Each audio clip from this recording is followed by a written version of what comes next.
Bonsoir. Bonsoir à toutes et à tous. Bienvenue au Casino 2000 de Mondorf-les-Bains. Schönen guten Abend, buonasera a tutti, grazie mille. Nous avons le grand plaisir d'accueillir ce soir Serena Giuliano. Merci de l'accueillir chaleureusement, très chaleureusement. C'est la Serena da Serena ce soir et chaleureusement comme les romans d'ailleurs de Serena Giuliano qui sont très très chaleureux. Nous écoutions Ricchi e Poveri. Je l'ai bien prononcé parce que Serena m'a donné un cours juste avant, donc désormais je sais prononcer Ricchi e Poveri. Sarà perché ti amo, 1981. C'est sans doute parce que je t'aime. C'est la traduction. D'ailleurs, si on regarde la couverture de votre quatrième roman, il y a la version italienne du titre et la version française. Ce quatrième roman publié aux éditions Robert Laffont, dont nous parlerons un petit peu plus tard. Mais quand j'ai commencé à le lire, Serena, je vais vous faire une confidence. J'ai été un petit peu vexé dès la première page ou la deuxième parce que ce roman, vous l'avez dédié à vos lectrices et du coup vos lecteurs, dont moi, compte pour du beurre.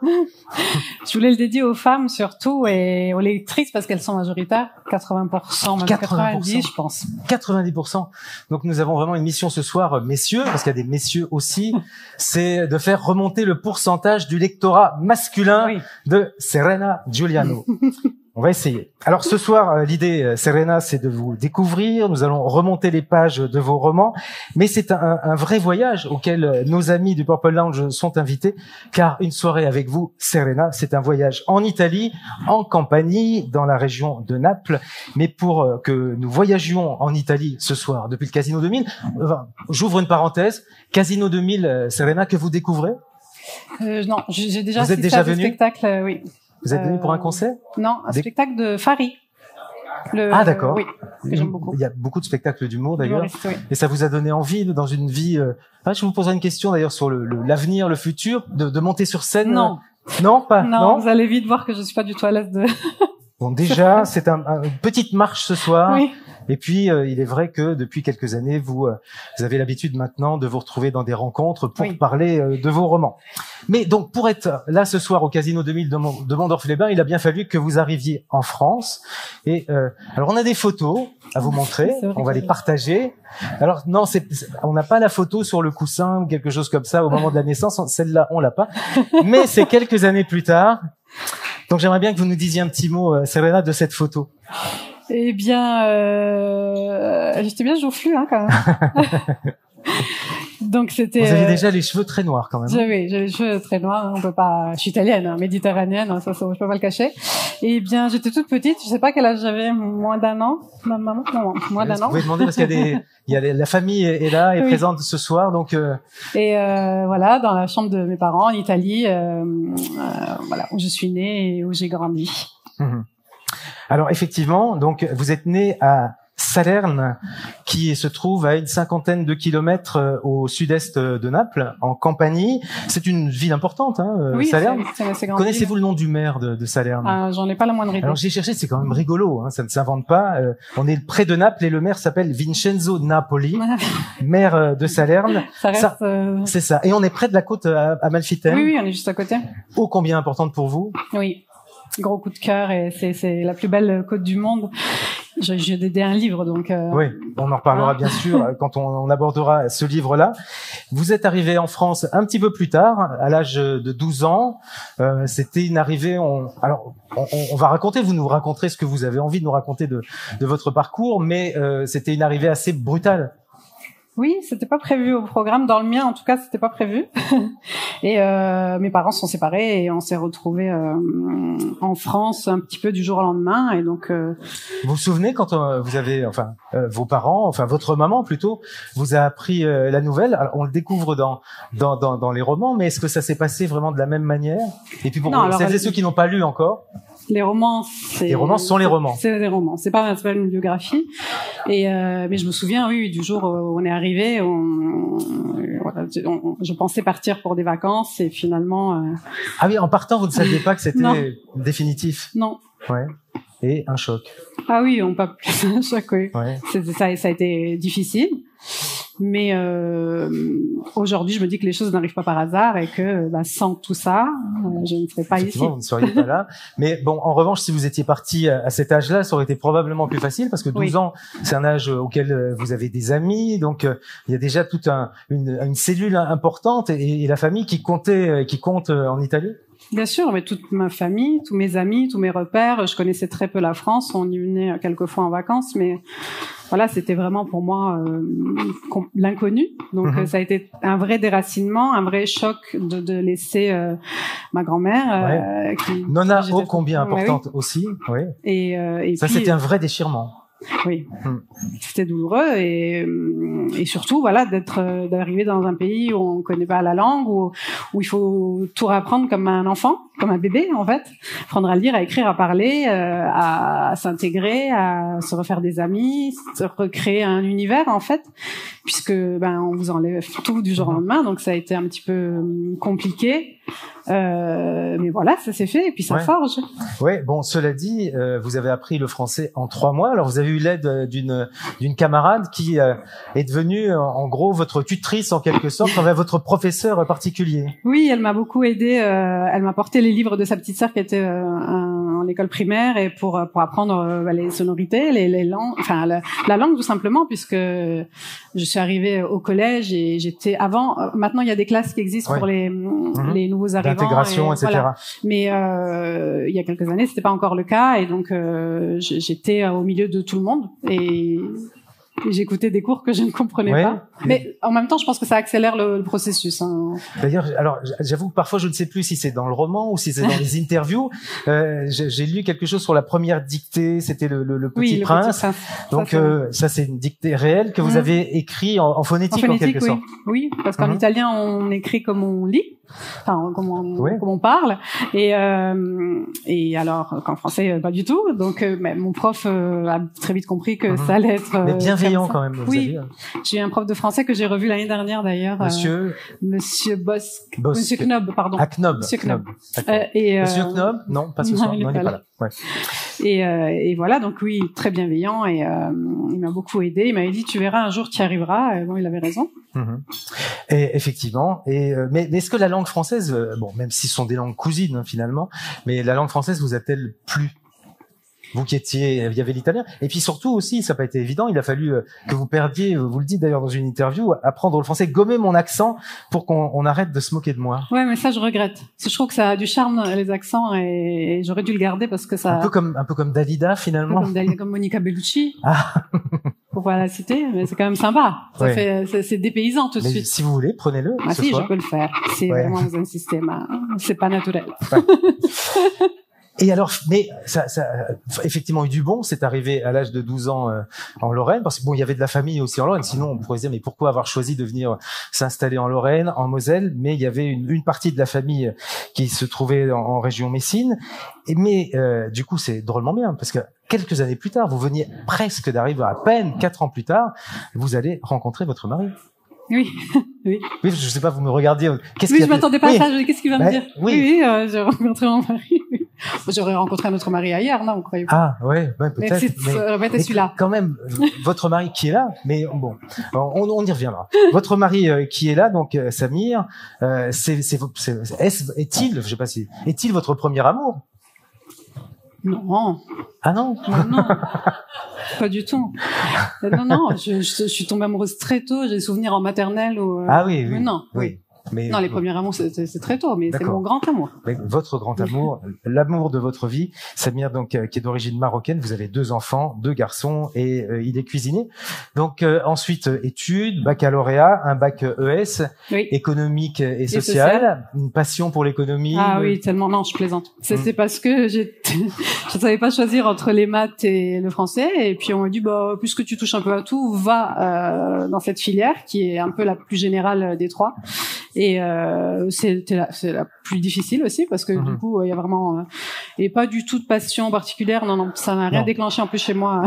Quand on vous posait la question, donc quand vous aviez, je sais pas, enfant, vraiment une dizaine d'années, ou quand on vous demandait, mais Serena, que souhaites-tu faire plus tard quand tu seras grande? Parce qu'on disait toujours quand tu seras grande, on disait pas quand tu seras adulte, mais quand tu seras grande, et vous répondiez quand je serai grande, je serai je crois que ça changeait tout le temps. Ça changeait tout le temps. Et finalement, c'est ce que je finis par faire parce qu'avec mes personnages, je deviens un petit peu qui je veux.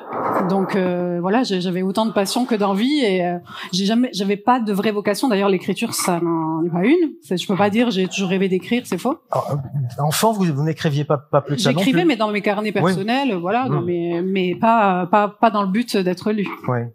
Donc alors, ensuite un BTS dans le domaine bancaire. Oui. Donc c'est utile aujourd'hui pour gérer vos affaires, je suppose. Oui, non, je suis nulle. Ah bon. Oui, non, ça m'a servi à rien. Donc vous avez travaillé 1 an en agence. Oui. Et puis ça n'a pas été la passion non plus. Non plus, non. Oui. Vous avez travaillé dans la mode, là. Là beaucoup plus, oui, hein. ça en revanche oui, c'est une vraie passion, je pense que c'est là depuis toujours. Et oui, à la naissance de mon deuxième fils, je voulais trouver quelque chose qui me corresponde un peu plus que la banque, et donc j'ai fait plein de petits boulots jusqu'à lancer un blog mode et beauté où là j'ai commencé où j'ai découvert un monde en fait, internet. Ouais. Non, c'est pas pour tout de suite. Ah, pardon. Et puis conseillère en images, effectivement, vous avez créé votre premier blog d'ailleurs, C by C. Oui. C by C. Vous êtes bien renseigné. Dans lequel il était question de quoi d'ailleurs dans C by C, de tout ça? C'était des conseils, oui, mode et beauté. J'aimais beaucoup aider les femmes qui se sentaient mal dans leur peau, à les accompagner, leur donner l'envie de se plaire, de se retrouver. Ça me plaisait beaucoup de les accompagner en fait. C'est au-delà des vêtements et de la beauté, c'est vraiment prendre soin de soi et s'accorder du temps. Voilà, il y avait souvent des jeunes mamans qui se retrouvaient plus dans ce corps ou qui avaient plus le temps de prendre soin d'elles et qui s'accordaient ce temps-là avec moi, et c'était un bonheur j'ai fait de très belles rencontres à ce moment-là. Oui. Alors, et une passion, Serena, pour les chaussures. Oui. Terrible passion. Terrible passion. Donc là, j'ai lu une interview de vous en 2016. Et en 2016, j'en ai donné tant que ça. Mais écoutez, il y avait une bonne interview. Bon. C'était, je pense, celle de la semaine. C'était une bonne interview. Donc, en 2016, vous aviez 100 paires de chaussures. Alors, je ne sais pas si aujourd'hui vous battez. Je ne sais pas si vous connaissez Imelda Marcos. Imelda Marcos, c'était la femme d'un président dictateur aux Philippines. D'accord. Ferdinand Marcos. Et Imelda Marcos avait 3000 paires de chaussures. Ah oui, non. Non, je bats pas encore Imelda. Non, mais je compte plus parce que quand on aime, on savait ce qu'on dit. On compte pas. Mais vous continuez. Il y a une pièce, ça j'ai lu aussi, vous avez une pièce dédiée j'ai un dressing. Un dressing. Avec une grosse partie choosing. Mais je me sépare. Je me sépare aussi. Avant, j'avais tendance à tout garder. Maintenant, voilà. Et vous changez plusieurs fois de paire de chaussures dans la journée. Enfin, ça dépend ce que vous faites, bien sûr. Non, pas tous les jours. Non. Mais j'aime beaucoup. Enfin, c'est vraiment, pour certaines femmes, c'est des sacs ou des bijoux. Moi, c'est vraiment les chaussures, oui. Ouais. Alors on va citer aussi ce soir, on n'a pas beaucoup, je les ai pris bien sûr c'est parce que quand le roman est fini, il y a toujours à lire, il y a beaucoup de choses à lire après finalement, et notamment des proverbes napolitains, ça ne peut pas faire de mal, donc on en a sélectionné 2 pour ce soir, et le premier, alors vous allez peut-être nous donner après la VI, mais moi je vais vous donner la VF. Si je m'en souviens, oui. Lorsque la bouche est fermée, les mouches n'entrent pas. A boca chiusa non traça mosca. Ouais. Ce qui veut, si on explique. Tais-toi, en gros. C'est une façon polie de dire, de la fermer. Bon, moi, je vous laisse continuer. Non, mais je ne dis plus rien. Le napolitain, c'est très direct en même temps. Ouais. Voilà. Non, je ne dis plus rien. D'ailleurs, je retourne la photo. Voilà. Ah oui. Je vous laisse la commenter. Là, on voit pas bien les chaussures. Belles chaussures. Si on voit la semelle, c'est important. Oui. Donc, alors, on est à quel moment? Puis là, on est à Lyon, si je me souviens bien, pour une soirée de lancement d'un de mes premiers livres extraits du blog. D'accord. On va en parler. Et derrière, d'ailleurs, c'est une tapisserie papier peint avec des livres, mais c'est pas une vraie bibliothèque. Alors qu'on était dans un bar, il me semble. Et oui, c'était une de mes premières séances de dédicace et de rencontres avec mes lectrices, parce que là, clairement, c'était que des femmes. Ouais. Donc ce blog Wonder Mom. Oui. Racontez-nous un petit peu comment ce blog, enfin la naissance du blog. J'ai lu que vous vouliez balayer ce sentiment de culpabilité qui régnait dans les blogs du genre. Enfin, je vous lisiez mes enfants sont géniaux. Je pensais moi des fois je suis à bout et je ne voyais que des mères qui pures et bio, mais moi des fois je vais au McDo par facilité. Donc c'était un peu pour en réponse à ces blogs-là. Oui, c'est ça. En fait, je venais d'avoir un deuxième enfant et j'étais donc mère au foyer. Et j'aimais pas ça.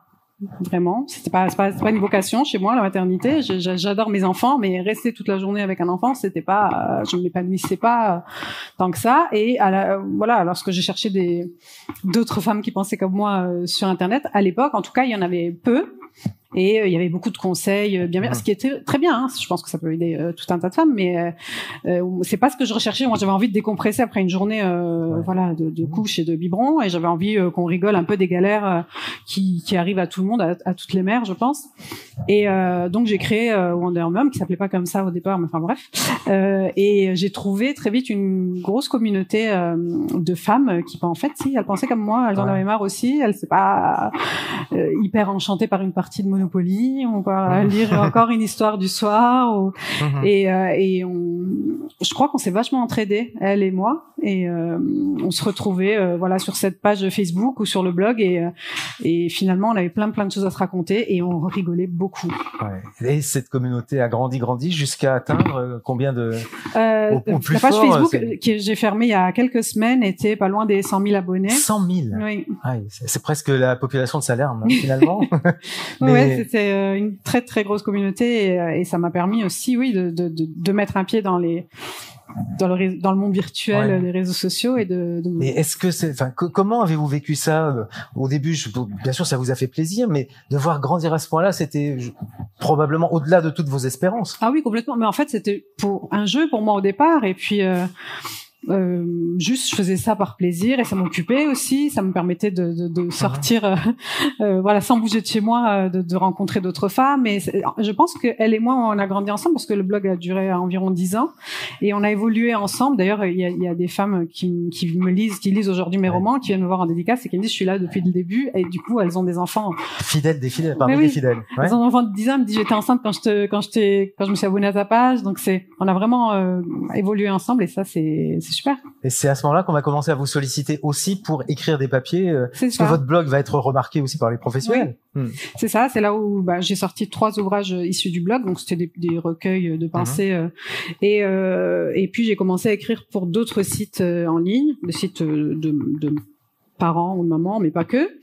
Et surtout, j'ai compris que je pouvais gagner ma vie avec ce que j'écrivais et avec mes réseaux sociaux, et que j'avais enfin trouvé le métier qui me plaisait après avoir longtemps cherché. Et c'est à ce moment-là que vous allez mettre un point final à votre vie professionnelle dans un secteur d'activité qui ne vous emballait pas. J'ai noté ça quelque part, et alors avec beaucoup d'humour, c'est quand même aussi ce qui vous caractérise, c'est l'humour. Oui. Je peux pas faire autrement. La vie est quand même assez triste déjà. Si en plus on se prend trop au sérieux, c'est chiant. Ouais. Et vous êtes devenue vous-même donc une influenceuse aussi. Oui, c'est un peu un gros mot aujourd'hui, mais au départ c'est quand même une chouette idée, je trouve. Et oui, je suis ce qu'on appelle une créatrice de contenu. C'est plus créatrice de contenu. Et alors ça, vous l'avez déclaré, je ne sais plus bien où, mais cette phrase est pire que les hommes machistes. J'ai du mal avec les femmes qui alimentent l'idée que j'ai de la chance parce que mon mari, donc Samir, qui est présent ce soir, m'aide à la maison. Non, ce sont elles qui n'ont pas de chance. Ma situation est normale. Oui, et en plus il m'aide pas, il fait sa part, parce que si on dit qu'il m'aide, c'est que on sous-entend que c'est quelque chose qui m'incombe d'office. Non, les maris n'aident pas. Ils font leur part du boulot à la maison ou avec les enfants. C'est normal. C'est pas ça fait pas d'eux des personnes exceptionnelles. On dit pas d'une femme qu'elle aide son mari à la maison ou qu'elle est incroyable parce qu'elle fait manger. C'est pas un super Samir alors. C'est un super Samir, mais pour tout un tas d'autres raisons, pas pour celle-là. Enfin, et j'ai encore du mal à me dire qu'aujourd'hui on pense que voilà, c'est pas normal, que c'est exceptionnel de juste faire la moitié du job à la maison, quoi. Alors c'est tout ce que vous avez vécu avec cette aventure, le blog, etc., qui va vous amener peut-être, je sais pas qui vous l'a suggéré, à écrire votre premier roman. Donc premier roman Ciao Bella, qui est sorti il y a pas très longtemps, puisque finalement vous 2019, publiez depuis 2000, ça fait 3 ans, quoi. Les romans sont sortis assez rapidement.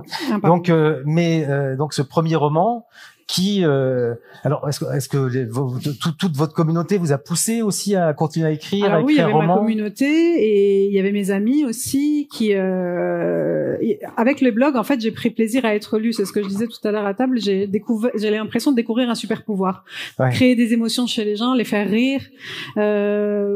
Voilà, lorsqu'on me confie en commentaire, t'as su mettre les mots sur ce que je ressens. Je me dis, ah ouais, je sais faire ça, c'est dingue.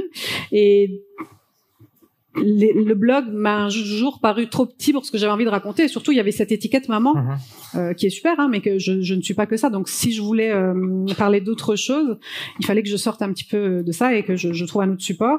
Et voilà, encouragée par mes amis, j'ai écrit mon premier roman et depuis l'aventure. C'est ça. Mais c'est là, on peut vraiment dire que ce premier roman est peut-être encore plus que les autres un roman autobiographique, puisque c'est ce qui vous arrive, ce qui vous était arrivé finalement. Oui, disons qu'Anna et moi, on a le même parcours, et ça a été surtout plus simple pour moi pour un premier roman. Moi, je sais pas écrire un roman, j'ai pas fait d'études pour ça, je sais pas, je l'ai écrit à l'instinct, donc j'ai calqué un petit peu, voilà, j'ai calqué un petit peu sur, j'espère être un peu moins chiante qu'Anna parce qu'elle est un peu pénible.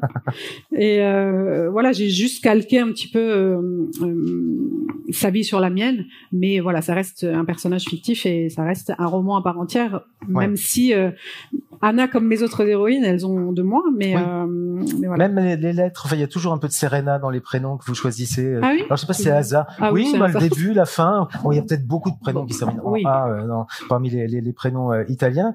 Et alors, vous allez adopter un mode de narration que vous allez garder au moins au fil de ces premiers romans, qui est une écriture à deux voix et à deux personnages. Et c'est le cas dans Ciao Bella. Et ces deux personnages sont Anna, qu'on peut penser être donc pas mal vous quand même. Et c'est vrai que je pense, comme beaucoup de lectrices, de lecteurs ce soir, moi quand j'ai lu les 4 romans, c'est votre visage, les héroïnes, vos héroïnes avaient votre visage. Oui, c'est ce qu'on me dit souvent. Mais alors ceux qui connaissaient le blog avant, oui, ils ont tendance à me voir dans Ciao Bella, mais ceux qui me découvrent avec un autre roman, ils me voient dans Luna ou ils me voient dans Alba ou Gabriel. Donc et c'est pas faux, hein, tout ça, il y a certainement un petit peu de moi partout, même dans Maria par exemple, qui est pourtant un personnage plus âgé, et c'est un petit peu, enfin je sais pas si tous les écrivains font ça, mais moi ça me fait du bien de sommer un petit peu. Donc là les deux personnages sont Anna et sa psy. Donc vous avez, alors comment le personnage de la psy est-il arrivé que le choix de faire de cette psy celle qui allait être celle avec qui les échanges finalement allaient avoir lieu? Oui, ça rythme le roman. En fait, j'avais l'histoire d'Anna, mais je savais pas par quel biais l'amener.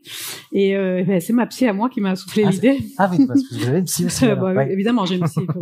Tout le monde a besoin d'une psy, à mon avis. Enfin, c'est quand même la base. Hein. On a un dentiste, on a.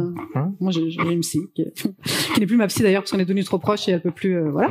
Mais c'est elle qui m'a soufflé l'idée. Et je trouvais ça génial de rythmer. Et puis les conversations entre les deux m'amusaient beaucoup. Moi, les dialogues, c'est ce que je préfère écrire.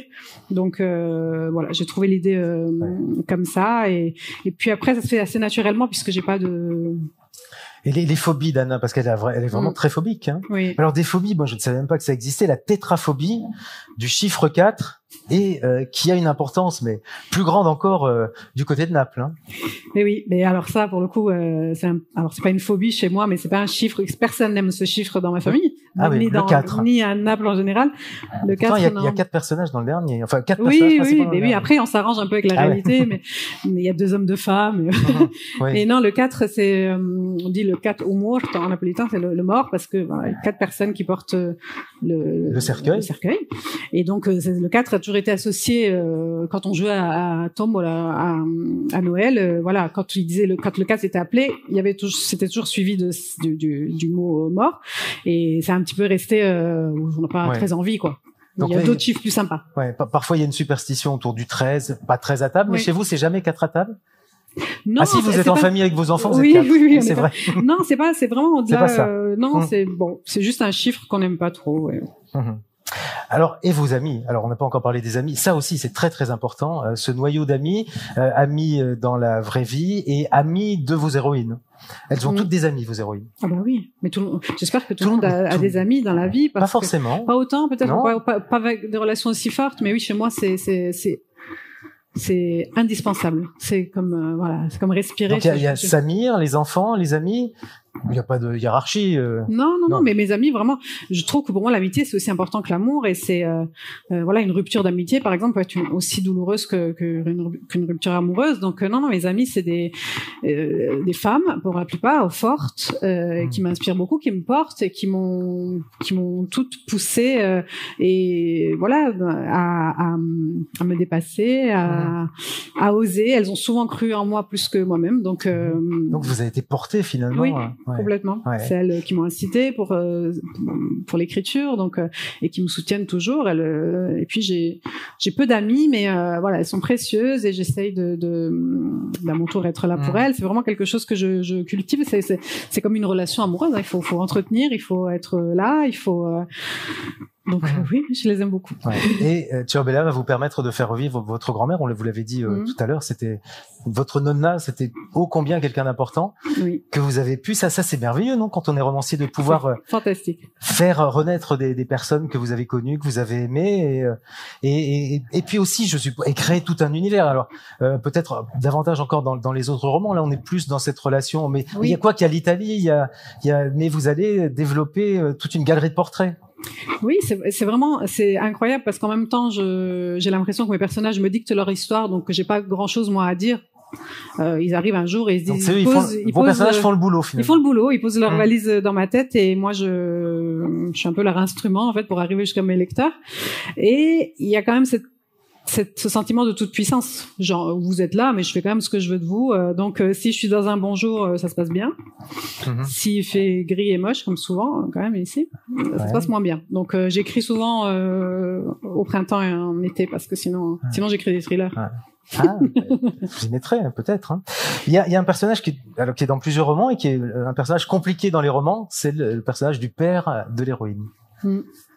C'est parce que vous-même vous avez eu une relation plus compliquée avec votre papa. Oh, ça n'a pas été. Qui meurt dans un roman, quand même dans un roman il meurt, dans l'autre Dana qui le meurt. personnage. Le mien, non, je veux dire, mais le personnage en Italie, le mien il va bien. Mais le personnage du père du coup meurt dans un roman et dans un autre il est à l'hosto quand même. C'est vrai que je l'ai. Oui. Écoutez. Mais alors pour le coup, Luna, ça m'a été inspiré par un séjour de mon papa à l'hôpital pour de vrai, mais il va bien et j'ai aujourd'hui de bonnes relations avec lui. Ça n'a pas toujours été simple, mais voilà, on vit pas dans le même pays et on a deux caractères d'Italiens, donc voilà. On compose avec la famille, hein, c'est pas toujours. Oui, c'est ça. Mais en même temps, je pense. Alors, est-ce que ça lui fait plaisir que le personnage du père soit dans les romans? Il les a pas lus, donc il me croit sur parole quand je dis que c'est super et que le papa est génial dedans. D'accord. Pour l'instant, ça se passe bien comme ça. Alors, il y a une amie. On a parlé des amis. Il y a une amie qui est très importante aussi. Elle est romancière. C'est Virginie Grimaldi que vous faites entrer d'ailleurs. Elle devient un personnage aussi. Alors, je suppose que ça lui a fait plaisir elle-même de devenir un personnage de roman. Oui, et puis avec son vrai rôle du coup. Et comment cette rencontre s'est faite et ce lien, enfin, peut-on parler de coup de foudre avec C'est complètement un coup de foudre amical. C'est une amitié qui arrive tardivement puisque c'était au début de nos blogs. Elle aussi avait un blog et donc on se lisait l'une et l'autre et puis on avait commencé à discuter. Et puis avec les réseaux sociaux, voilà, il y a cette proximité qui se crée et lorsqu'on s'est rencontrés pour la première fois, on avait l'impression de se connaître depuis des années. Et voilà, depuis ce jour-là. Et elle vous pousse aussi. On parle oui, complètement. On s'entraide beaucoup et on se ressemble on a la même sensibilité, je crois, et donc on se comprend beaucoup sans se juger. Il y a des choses que je peux dire qu'à elle parce que d'autres me trouveraient très étranges. Elle, je sais qu'elle comprend. Et oui, dès le début, elle m'a dit, tu as une plume, tu sais écrire. Et donc il va falloir y aller maintenant et puis c'était un challenge qu'elle m'avait lancé un petit peu comme ça et je l'ai relevé et le clin d'œil dans le livre, voilà, ça me faisait plaisir de la remercier aussi comme ça. D'ailleurs elle est remerciée de toute façon oui parce qu'elle est très présente pendant l'écriture. Qui est quand même la romancière en France aujourd'hui qui vend le plus la romancière qui vend le plus, je crois qu'elle est juste derrière Guillaume Musso, effectivement. C'est énorme, ça se compte en centaines, en millions d'exemplaires. Et, oui. Donc, effectivement, Virginie Grimaldi. Et la décision d'écrire le roman a été prise à Biarritz?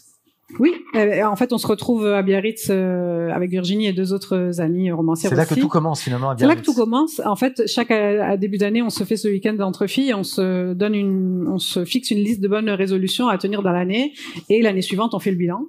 Et moi, la première année, sur ma liste, j'ai mis écrire un roman. Et je l'ai fait. L'année suivante, il est sorti. Et il y avait une liste longue. Ouais, alors j'ai coché le roman. J'avais pas coché faire du sport, par exemple. Régulièrement, j'avais des trucs que j'ai pas coché. Mais on essaye de se donner des petits ou grand challenge. Et c'est amusant de faire le bilan un an plus tard, et c'est amusant aussi de revoir les listes qu'on garde d'il y a plusieurs années maintenant, quand on voit voilà le chemin parcouru. Alors Biarritz, vous aimez d'ailleurs, personnage prévoit de projet de s'installer à Biarritz. Oui. Donc il y a Biarritz, il y a la côte amalfitaine, il y a Marrakech aussi, Samir, Maroc, il y a Marrakech, Paris aussi. Vous aimez Paris?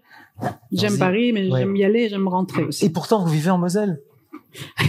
C'est parce que si on donne la liste comme ça, on dit Paris, Marrakech, Côte Amalfitaine, Biarritz. Oui, c'est des villes qui font rêver. Alors Moselle, enfin chercher l'intrus, non, je sais pas. Bon, c'est sympa. Mais on aime la Moselle, non. Non, mais c'est. Non, mais alors il y a moi mon travail, je peux le faire n'importe où. Oui. C'est pas le problème. Mais alors parce que j'ai vécu un déracinement, c'est compliqué pour moi de faire ça à mes enfants. Ah oui. Donc pour l'instant, voilà. Je sais que je terminerai pas ma vie ici. Oui. Il me faut donc la mer. C'est bien qu'on en ait cette rencontre ce soir. Voilà, c'est bien. Je sais pas combien de temps encore je vais tenir, mais c'est pas que j'aime pas la région, mais ça manque un peu de luminosité et la mer vous manque. Et la mer aussi. me manque. Oui, vraiment. Donc. C'est la Moselle quand même. Oui, sympa. Je m'y baignerai pas personnellement, mais. Vous avez raison. Allez, c'est le moment d'un second proverbe napolitain. Ah. Ouais. Toujours c'est lequel? Beaucoup de poésie, bien entendu, dans ces proverbes napolitains. Donc, voilà. Tu peux toujours ajouter du rhum. Tu ne feras jamais d'une merde un baba. Il est beau celui-là. Hein. Il est parfait. Alors, ma grand-mère l'aimait beaucoup. Dans la version italienne, ça fait. Ah oui, mettre rum qui nasce stronzo non pas diventa baba. Voilà. C'est bon. Je crois il est assez clair à comprendre, hein, celui-là. Je suis pas certaine qu'il y ait besoin d'explications supplémentaires. Voilà. Alors, pour vous laisser encore un peu le temps de méditer sur ce proverbe, donc on va regarder. On va regarder la photo suivante. Ah oui. Voilà. Donc là, la carrière avance. Hein. Oui, là, c'était il y a pas longtemps. C'était en mars. En mars de cette année, à la sortie de mon dernier roman et à la sortie poche de Luna. En général, c'est des choses qui arrivent en même temps. Mais vous donnez un rythme, pardon. Mais vous donnez un rythme. Je dois sortir un roman enfin un par an. Alors, un par an, c'est un rythme déjà sympa, mais je m'impose rien du tout et on ne m'impose rien du tout. Tant que j'aurai des idées, je continuerai à faire ça, mais je vais pas me forcer et je pense que ça se ressentirait de toute façon. C'est ça. Donc s'il y a une année où j'ai envie de procrastiner, parce que j'aime beaucoup ça. Bon je prendrai cette année-là, mais pour l'instant. Mais pas sortir un roman pour sortir un roman. Non. Il faut pas. Je pense que c'est. Je pense que certains auteurs le font. Hein, après, il y a une pression aussi de la part des lecteurs. Il y a une attente, l'éditeur, mais il y a les lecteurs aussi. Ah, les lecteurs aussi. Bon, moi j'ai fini. Le prochain. Donc. Mais en même temps, l'idée le risque de décevoir vos lecteurs aussi. Oui, c'est pour ça qu'il faut pas. Je pense que ça vraiment, il faut pas écouter. Il faut juste s'écouter soi et si on a des choses à raconter, c'est bien, il faut le faire, sinon c'est pas. Et ce moment précis là. Et là, c'est mon éditrice en fait qui m'a fait le cadeau de l'original des couvertures. Mes couvertures sont réalisées par Stéphane Levallois, qui est un artiste et qui les fait à l'aquarelle. Et je trouve que c'est des œuvres d'art, je les aime beaucoup, et c'est des vraies cartes postales qui invitent au voyage et au dépaysement. Donc elle m'a offert, Stéphane et mon éditrice m'ont offert ces deux cadres et les dessins originaux. Voilà. Alors les romans, on a évoqué le premier, on va évoquer les autres. Donc Mamma Maria, Luna et Sarà perché ti amo. Donc deuxième roman, Mamma Maria, qui est paru en 2020, dédié à Samir, c'est dédié à votre mari.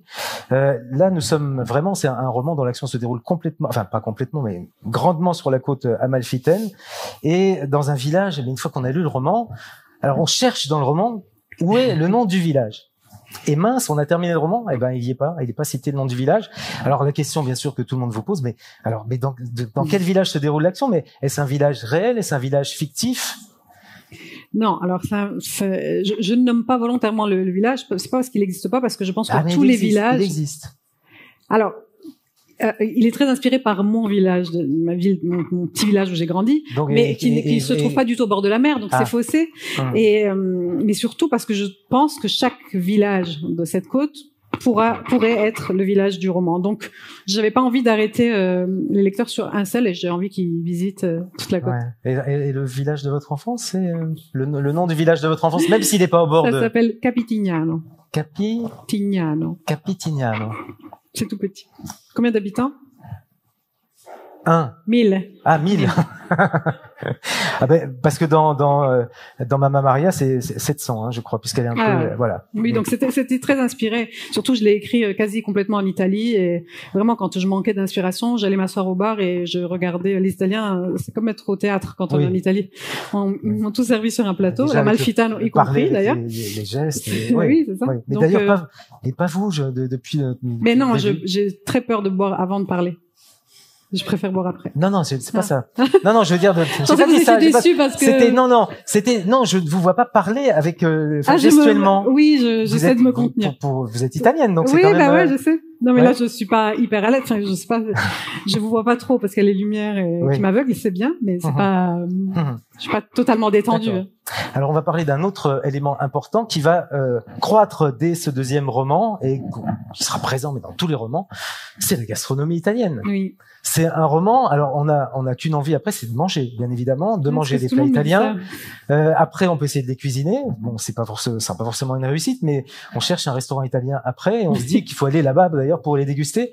Et là aussi, dans l'un des quatre, il y a un lexique pour essayer de comprendre les plats et parce qu'on découvre des mots, des noms de plats, des noms de pâtes qu'on ne connaît. Bon, ce sont pas des spaghettis, hein. Donc ça change un peu. Oui, ça change un peu. Donc alors, vous allez laisser de la place vraiment à la gastronomie qui va en prendre, qui va prendre toute sa place, mais ça fait partie de la vie. C'est ça. Comment parler d'Italie sans parler de la nourriture italienne, ça me semble compliqué. Et puis moi, j'ai grandi comme avec ça. Enfin, mange. c'est la première chose qu'on nous dit dès qu'on se lève. Mange.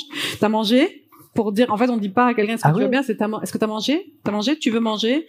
Voilà. Si on rencontre quelqu'un, un ami, on lui dit salut, t'as mangé? T'as mangé? Oui. Ah ouais? L'autre fois, je me faisais la remarque quand on était sur une plage en Italie, j'écoutais les conversations à côté et ça ne parlait que de ça, mais c'est-à-dire que c'est. T'as mangé? Tu vas manger? Non, mais qu'est-ce que t'as mangé? Qu'est-ce que t'as mangé? Toi, tu cuisines ça comment? Et toi, ah bon, tu mets ça? Mais non, mais certainement pas. Enfin, c'est vraiment, c'est toute notre vie un peu l'Italie.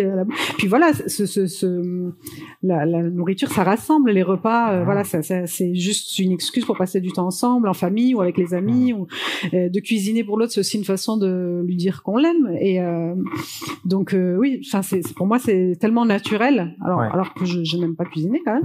Non. Mais Samir, c'était un mariage. Il y avait l'arrière-pensée. Hein. Ouais. Mais voilà, donc non, c'était normal et ça me paraissait surtout impossible de faire autrement que de parler des plats. Alors ça donne ce roman donne aussi envie, mais tous d'aller découvrir la Côte d'Amalfitane. Mais là en plus vous les citez Vietri sul mare Erquie, oui. Salerne, la ville principale, Praiano, Positano, très très chic, hein, c'est un Saint-Tropez de la côte amalfitaine où sont venus Clooney, Obama, etc. Donc à Trani, Ravello, donc ce sont c'est paradis sur paradis. Hein. Oui, c'est magnifique, vraiment. Si vous avez l'occasion d'y aller, allez-y. Déjà, vous allez bien manger, pour de vrai. Non, et puis c'est un endroit paradisiaque et qui reste encore assez, alors peut-être pas les villes très touristiques comme Positano, il faut pas y aller en été, il faut pas y aller en plein mois d'août. Mais voilà, si on y va un petit peu hors saison et qu'on va à la rencontre des gens, et je parle d'un restaurant à Praiano justement où beaucoup de mes lectrices se sont rendues après avoir lu le livre et elles ont fait tout le road trip. Je sais pas si une photo moi j'y suis pas retournée depuis, mais elles m'envoient des photos avec le livre, votre livre en train de le manger dans ce restaurant. Dans ce restaurant et avec Armandino qui est le chef du restaurant, le propriétaire du restaurant, et lui doit pas comprendre ce qui se passe parce que tout le monde arrive avec le livre. Voilà, c'est même pas un guide touristique, un guide gastronomique. J'espère qu'il va montrer le repas la prochaine fois. Quand même. Oui, quand même. Ouais. Mais là vous êtes accueillis en héroïne, vraiment.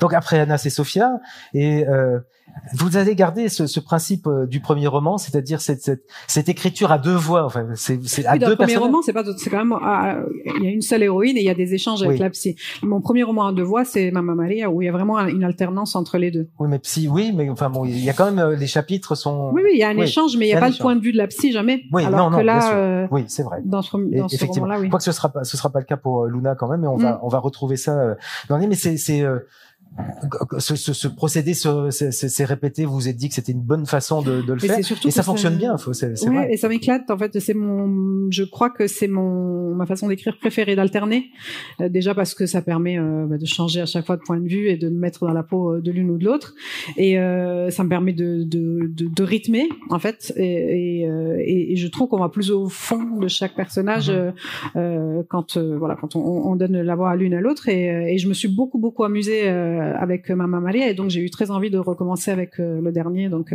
ouais, effectivement. Donc après il y a des personnels, on comprend bien que Benoît l'éditeur, en plus c'est le même prénom que votre éditeur de l'époque du Cherche Midi.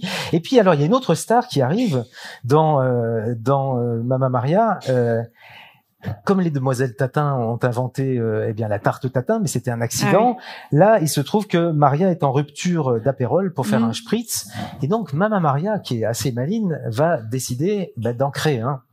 Oui, elle a remplacé l'apérole par du limoncello, sur la côte amalfitaine, c'est pas ce qui manque, les citrons, donc on en fait du très bon. Et donc elle remplace, et sur un coup de chance, elle crée donc un nouveau cocktail, l'amalfitane.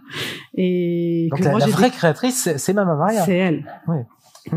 Tout le monde ne le sait pas, mais elle met une touche de basilic. Ce soir, tout le monde le sait. Oui. Et puis c'est un cocktail plus frais, je trouve, que le spritz classique, et traître aussi. Donc faites attention. Qui a goûté alors ce soir alors devant? Oui. Ça va? Vous en avez bu qu'un? Ouais, doucement. Non, mais la soirée n'est pas terminée non plus. Hein. Non, c'est vraiment très très très bon. Hein. Et puis alors il y a aussi, c'est pas dans tous les romans, on retrouve aussi, moi ça m'a frappé, il y a un mec un peu connard, enfin je dis connard parce que c'est pas quelqu'un de bête forcément, mais qui je trouve que ça pas mal qu'il y en ait qu'un, parce que dans la vie quand même il y en a plus. Ah oui. Ouais. Bah oui. Donc là il y en a un, mais il y en a deux en fait, dans deux romans, il y a deux beaux personnages.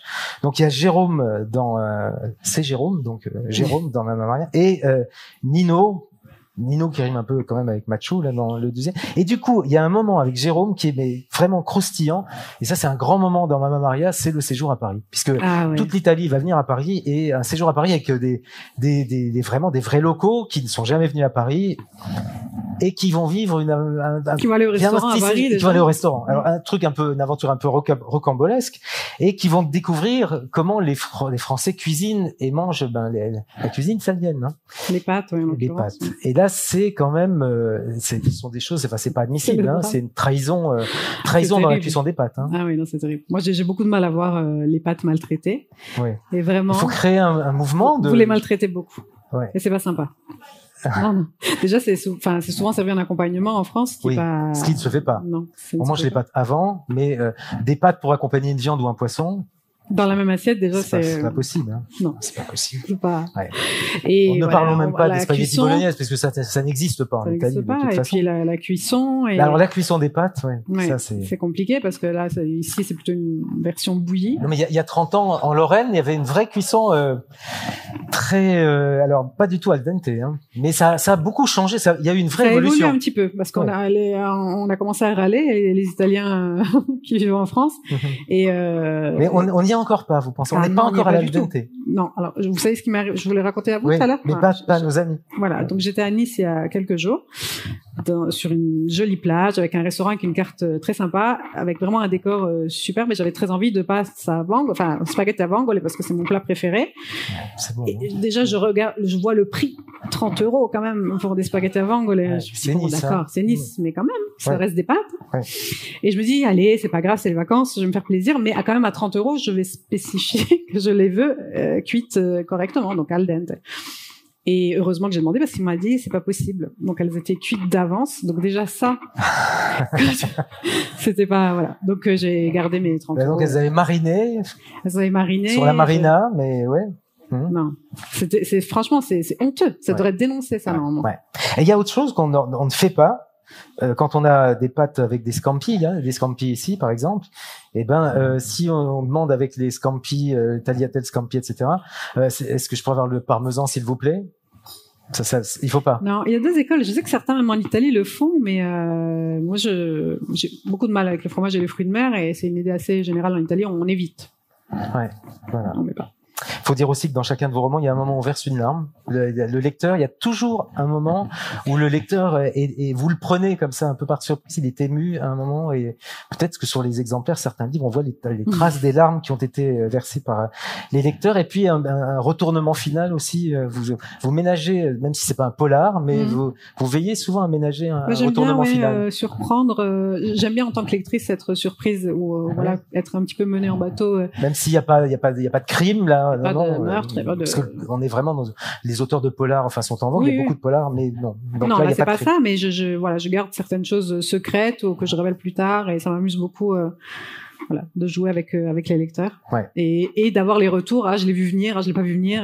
Voilà, ça m'a surpris ou pas du tout. Voilà, certains voient les ficelles, d'autres pas, et c'est ça qui est amusant. Ouais. Alors là, les mouches ne vont pas entrer. Et c'est vous qui allez lire. On va passer à Luna, et vous allez lire, Serena, le début, parce que là aussi vous captez le lecteur dès les premières lignes. Hein. Donc, alors, le personnage arrive à Naples. Hein. Oui, Luna arrive à Naples. Je suis là depuis 30 secondes, je n'ai même pas encore eu le temps de me dégourdir les jambes, et des types veulent me vendre des chaussettes. Je les rembarre d'un geste de la main et d'un regard noir. J'ai évidemment droit à « Oh là là, susceptible la signorina ». Mais qui, en sortant d'un avion, en plein mois de mai et sous 25 degrés, se dit « Tiens, il me faudrait absolument des chaussettes ». Changez ce business, les mecs, au vu de ce qui m'attend là tout de suite. La seule chose dont j'ai besoin, c'est d'un shot de grappa. Je grimpe dans le premier taxi de la file. Ospedale del Mare, s'il vous plaît. Je sais que c'est une erreur, mais je n'ai pas vraiment le choix. Il ne faut jamais dire à un Napolitain que tu dois te rendre à l'hôpital, jamais. L'homme doit avoir une 60aine d'années, il se retourne, l'air sincèrement inquiet, et finit par me questionner. « Oh mon Dieu, tu vas à l'hôpital, ma fille? Tu es malade? Quelqu'un de ta famille est malade? Je suis désolée. Je prierai le Seigneur pour toi. Je prierai San Gennaro. Tu veux manger quelque chose? On peut s'arrêter à la pâtisserie de ma femme si tu veux. C'est sur le chemin. Elle fait des sfogliatelles à tomber par terre. Tu guéris de tout avec ça. » Ouais. Voilà, et on est pris. Les sfogliatelles, alors, c'est quoi? Eh bien, c'est une pâtisserie typique de Naples. C'est de la pâte. Je suis pas une spécialiste pâte feuilletée, je crois qu'on dit. C'est la pâte feuilletée, chef? Samir? C'est feuilleté. Avec à l'intérieur de la ricotta, et ouais, c'est absolument délicieux. C'est très gras aussi, mais c'est très très bon. Alors là, donc Luna, personnage, elle va retrouver sa cousine. Dans la vraie vie, vous avez aussi une cousine, Serena, et le père, donc le personnage du père important. Donc on a déjà parlé du père, donc on va pas y revenir. Et là, vous allez faire entrer discrètement, mais quand même un élément qui compte dans la vie de cette partie de l'Italie, c'est vous allez faire entrer la Camorra. Oui, parce que elle fait partie. En fait, j'ai essayé dans ce j'ai oublié de dire à Maman Marielle, c'était important de le dire aussi, parce qu'il y a aussi un autre élément lié à l'actualité et ce qui se passe aujourd'hui, et notamment qui concerne l'Italie, sont les migrants. Alors les migrants dans Maman Maria et la Camorra qui est citée dans celui-ci. Oui, alors dans Luna, je parle de la ville de Naples qui est un personnage à part entière de l'histoire, donc c'était là aussi compliqué de pas parler des côtés plus sombres de la ville, de ses défauts, de ses problèmes, et donc voilà, la Camorra en fait partie. Et concernant Mamma Maria, oui, je l'ai écrit au moment de la montée de l'extrême droite en Italie, donc j'étais un peu là, observer ça de loin avec pas mal de colère, et je me dis qu'est-ce que je peux faire moi à mon niveau pour essayer de faire un petit peu bouger les mentalités. Bon, je sais écrire, donc je vais en parler dans mon roman. Je sais pas si ça fonctionne, c'est ma petite pierre à l'édifice, mais ça me tient à cœur, en tout cas dans chaque roman, de passer un message, voilà, même si c'est des romans légers ou qu'on qualifie de feel good. Oui. Ça vous plaît comment? Enfin, ce genre, le feel good book, donc les romans dans lesquels on se sent bien. Enfin... Voilà, ça veut dire faire du bien. Moi, ça me va. Des romans qui font du bien. Je préfère qu'on me dise ton livre m'a fait du bien plutôt qu'il m'a fait souffrir. Ouais. Donc ça me va complètement. Si ça dépend qui en parle. Certaines personnes trouvent que c'est pas de la vraie littérature. Donc il y a un peu de mépris. Alors il y a un peu de mépris, mais enfin moi ça me va très très bien, et je suis déjà très heureuse, voilà, de toucher tellement de lecteurs que. Je vous pose une question un peu vraiment naïve, hein, mais est-ce que quand on vit à Naples, la Camorra fait partie de la vie de tout le monde, ou alors moi j'ai pas vécu à Naples même, donc mais est-ce que vous a raconté des histoires, oui, bien sûr, c'est quelque chose qui fait partie. C'est hyper bien organisé à la Camorra, donc c'est un petit peu dans toutes les couches de la société. Ça j'ai pas l'impression qu'on arrive à y échapper ou à passer complètement à côté. Ça fait partie du paysage, malheureusement. Ouais. C'est un gros problème et voilà, c'est comme ça. J'espère. C'est là depuis tellement longtemps que j'ai du mal à me dire qu'un jour les Napolitains seront débarrassés de ça. Mais oui, c'est courant, c'est monnaie courante, quoi. C'est pas. Ouais. Alors, on va passer à la 4e photo. Oups. J'ai fourni des photos plutôt sympas quand même. Ouais, mais celle-là, vous l'avez pas fournie. Ah. Mais le casino l'a trouvée. Très bien. Donc je vais vous laisser Mais oui, mais c'est nous raconter la photo. Mila, c'est ma chatte, et elle m'a inspiré un personnage de roman. Philomena, le chat du père Luna. de Luna, oui. Qui est une chatte maléfique. On n'a pas parlé de Philomena, qui est donc à la fois le chat, mais c'est aussi une voisine qui s'appelle Philomena, qui est vraiment une belle personne. Oui. Hein. Et là aussi, il y a encore de l'humanitaire qui se greffe. Hein. Et Mila moi je l'aime beaucoup, je l'adore, et c'est parce qu'elle est née le jour de la naissance de ma grand-mère, donc elle est née un 16 août comme elle, ce qui fait qu'elle est toujours chez moi, sinon je pense que je l'aurais balancée par la fenêtre une paire de fois, parce qu'elle est vraiment odieuse. Elle a. Et vous savez qu'elle est pas chez vous. Non, je vis chez elle, bien sûr. Elle me tolère parce que quand même je la nourris. Et puis elle est très belle, très élégante, elle le sait. C'était vraiment c'est un chat de gouttière a priori, mais qui se prend vraiment pour la reine du monde. Mais je l'aime beaucoup. Et ça me fait beaucoup rire au quotidien, donc je lui ai dédié tout un personnage et je lui reverse les droits d'auteur en croquettes. Ah, c'est bien. Je suppose que ça l'intéresse beaucoup quand vous écrivez. Je pense qu'elle vient sur le clavier, Oui, en fait, elle aime bien que je sois là. Elle déteste que quand je pars en déplacement, en salon, etc., parce qu'elle veut m'avoir dans les parages, mais pas trop proche. Mais en général, il y a une relation forte entre un écrivain et un chat. Il y a des auteurs du temps de l'écriture papier qui est tourné autour du chat pour écrire. Oui, non, mais les chats normaux, elle se met assise sur. Faut pas déranger le chat quand même. Oui, elle est plutôt assise sur mon clavier. Enfin, elle veut juste m'embêter. Ouais. 4e roman, donc Sara perché ti amo, c'est sans doute parce que je t'aime. Naissance, alors pour nous raconter un peu comment arrive ce 4e roman. Il arrive à la fin des corrections de Luna. Je sais pas, c'est un moment difficile pour un auteur de lâcher la main des personnages. C'est difficile de mettre le point final. Ouais, c'est un petit deuil à chaque fois. Ouais. C'est surtout Mais il faut le mettre à un moment donné. Oui, il faut le mettre. C'est pas tant le point final, c'est vraiment de dire ils nous appartiennent plus. Il faut qu'on les donne aux autres. Est-ce qu'ils vont être sympas avec eux? Alors d'abord, il y a un groupe de premiers, hormis votre éditeur, vous avez un groupe de premiers lecteurs, de premières lectrices. J'ai la chance d'avoir des amis romancières. Oui, donc voilà. Et Samir est-il le premier ou après? Non, pas du tout. Il le lit une fois qu'il est sorti. Ah, d'accord. Ouais. Donc non,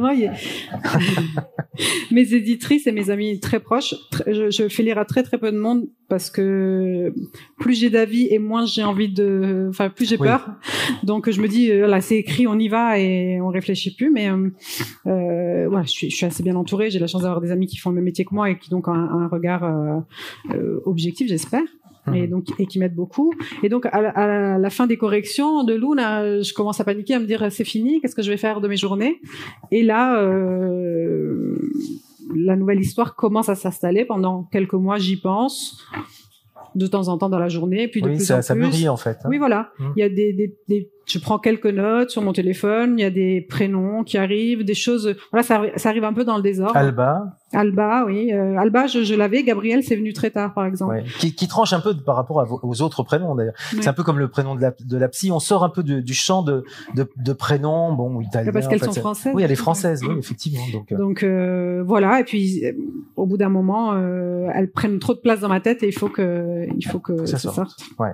Donc là, en fait, il y a 2 narratrices. Oui.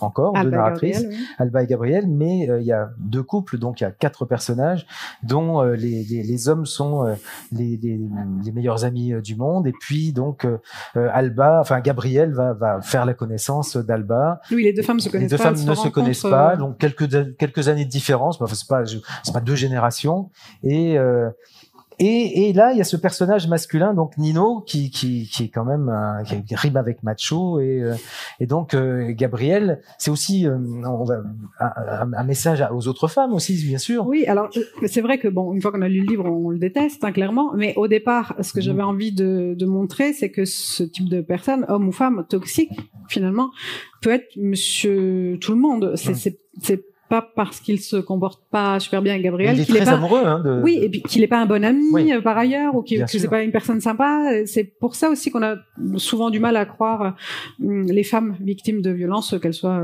psychologiques ou physiques, parce que ces hommes sont des hommes normaux d'apparence, enfin, en tout cas sympas, voilà.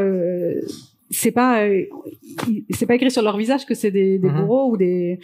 Et donc voilà, Nino est un très bon ami d'Alba et de Valentin, un moins bon petit ami, et j'avais très à cœur d'aborder ce sujet-là, oui. Parce qu'il y a beaucoup de femmes sont victimes de ce genre de personnages. Alors je ne sais pas si c'est un roman de vacances, mais en tout cas c'est un roman qui se déroule pendant des vacances. Oui. Et l'Euro 2020. Ah oui, c'est vrai. Ah oui, le foot. Ah oui, c'est vrai, le foot très important parce que très important aussi. Sachez que j'ai attendu la finale pour savoir quand est-ce que j'allais placer le roman, l'histoire du roman, parce que je disais si on gagne, ce sera à ce moment-là, sinon je le mettrai ailleurs. Mais j'ai bien fait puisqu'on n'ira même pas au mondial, et donc c'est pas demain la veille que les Alliés gagnera quelque chose.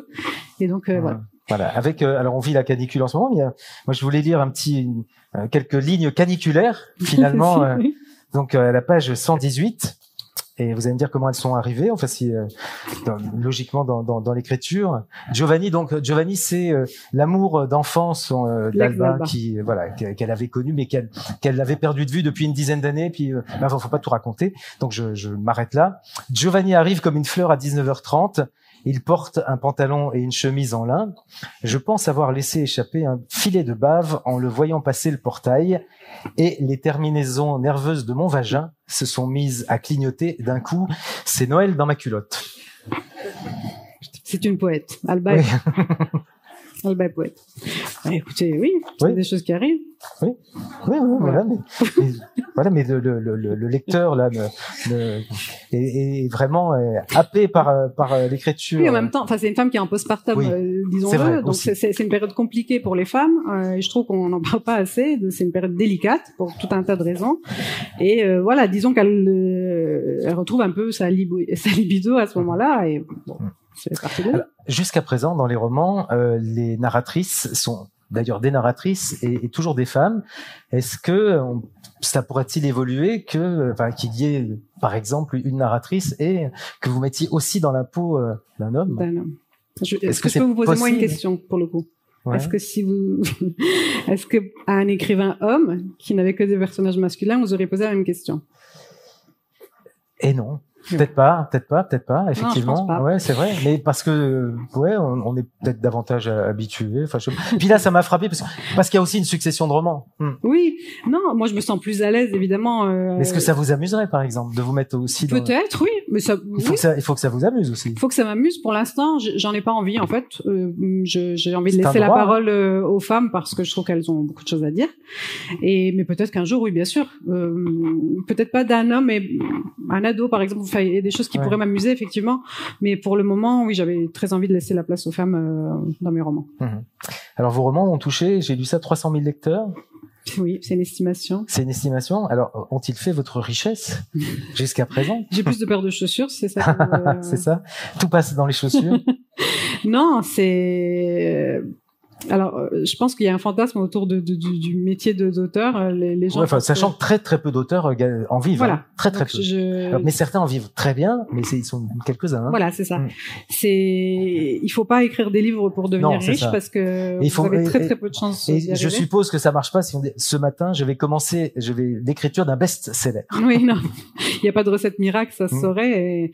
Et aujourd'hui, je peux vivre de ma plume. mais les auteurs sont très peu payés et c'est terrible quand même parce que voilà, sans auteur, pas d'histoire, pas de livre, pas d'industrie du livre, et c'est celui qui dans la chaîne du livre est le moins payé. Donc voilà, parce que j'ai beaucoup de lecteurs, j'en vis bien et j'en suis très heureuse, mais c'est pas le cas du tout de la plupart, de la grande majorité des auteurs et des autrices. Votre amie Virginie aussi, hein. Virginie, ça va. Aussi. que vous est-il arrivé de plus cocasse, enfin dans les choses cocasses depuis que vous êtes devenue une personne publique finalement? Il m'arrive plein de choses. Enfin, à chaque fois, je me retrouve par exemple dans des dîners avec des personnalités, et je vous rappelle que je viens d'un petit village de moins de 1000 habitants, et je me dis mais comment je suis arrivée là? En fait, souvent je me dis ça.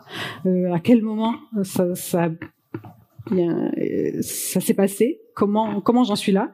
Donc souvent je me pose cette question, et puis il y a le côté de les gens me reconnaissent parfois, et moi je ne reconnais pas les gens jamais, même si je les ai vus plusieurs fois. Donc quand ils viennent vers moi avec un sourire, je ne sais pas si je les connais et je les reconnais pas, si eux me connaissent que moi je les connais pas, si juste ils veulent me demander un renseignement.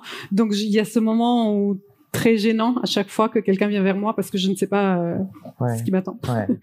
Mais tout ce qui m'arrive en fait est inattendu et fou, donc. Alors on parle beaucoup là on entend dans beaucoup de projets de ville, Thionville par exemple, Thionville 2030 c'est dans 8 ans. Comment vous projetez-vous dans le futur, sachant ce que vous avez vécu depuis une dizaine d'années, bouleversement complet dans votre vie, etc. Comment quand vous pensez à vous-même dans une petite dizaine d'années, en 2030, tiens, pourquoi pas? J'ai du mal à me projeter parce que justement j'ai l'impression d'avoir eu déjà tellement de vie dans la mienne que je me dis c'est formidable, il peut m'arriver encore plein de choses, et j'espère juste être près de la mer et que mes enfants aillent bien et que voilà. Donc vous aurez alors voilà, déjà en 2030 vous aurez déménagé près de la mer. Ouais, 2030, ouais, là encore 8 ans ici, je peux pas. J'aurais déménagé près de la mer. En tout cas, ou peut-être idéalement, j'aimerais être entre la France et l'Italie. Donc voilà, une partie de l'année en Italie, une partie de l'année en France, ce serait super. Vous aurez acheté des maisons un peu partout. Oui, il va falloir acheter plus de livres, en revanche. c'est pas tout de suite. On va passer aux questions du public. D'accord.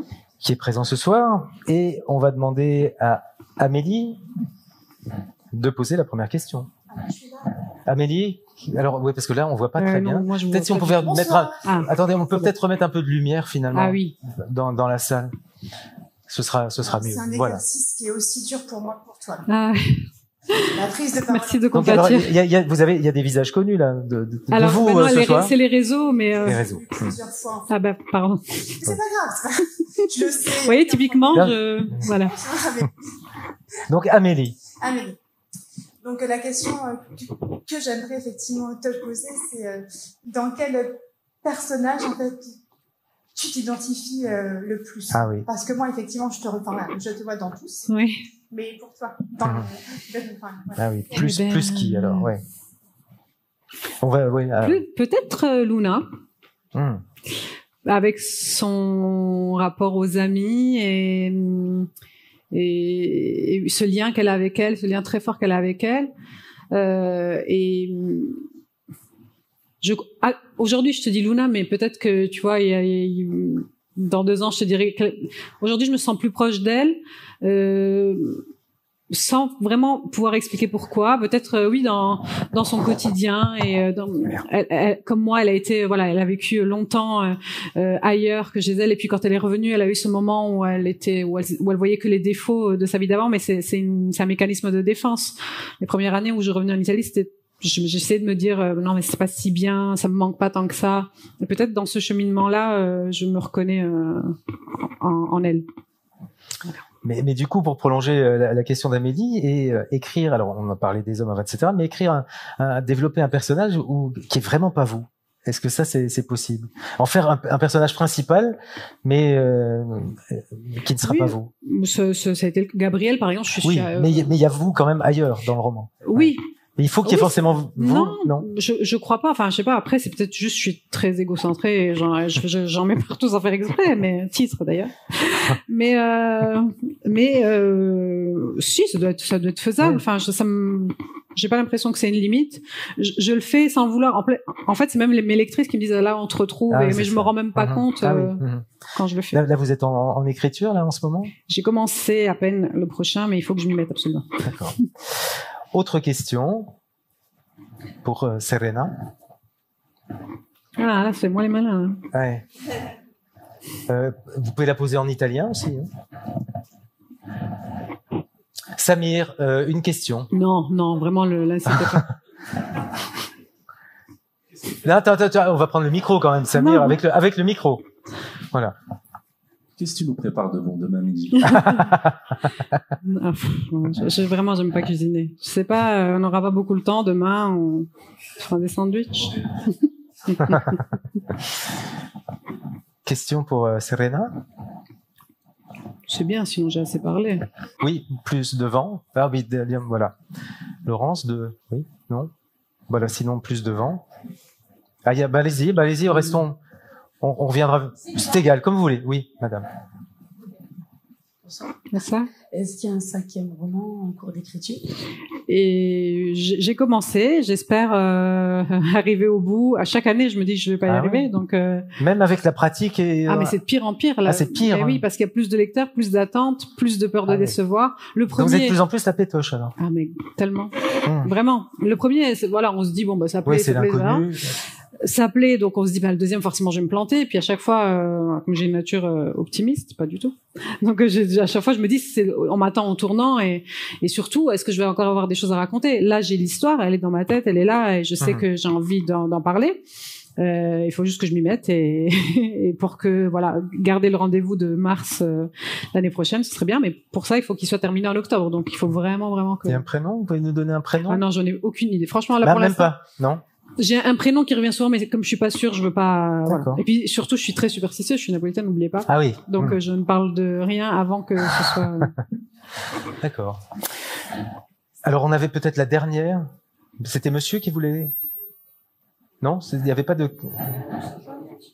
Alors on va prendre la dernière question. Ça rejoignait un petit peu là. C'était un petit peu. Est-ce que tu as la peur de la page blanche? De l'écran blanc. De l'écran blanc. Non, franchement, je me dis que si j'ai rien à dire, je raconte pas. J'ai une imagination assez débordante. Je pense que je manquerai pas d'idées. Après, il faut que ce soit assez, qu'il y ait assez de matière pour raconter toute une histoire. Un roman, c'est quand même, c'est tout un univers à créer.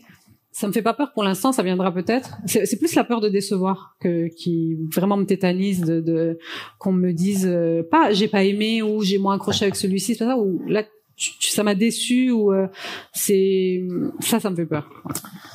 Bon, tout à l'heure j'ai dit quelque chose et j'ai oublié de dire ce qui devait suivre, ce qui fait ça a dû un peu déstabiliser. Vous voyez, on va dire qu'on va siroter parce que vous avez la bouche sèche un peu. Donc, oui, là maintenant je peux boire. Il est grand temps de déguster un Amalfitano Serena. Ah, merci. Mais oui, c'est vrai que tout à l'heure, voilà, c'est et c'est pas fini pour autant. Comment dit-on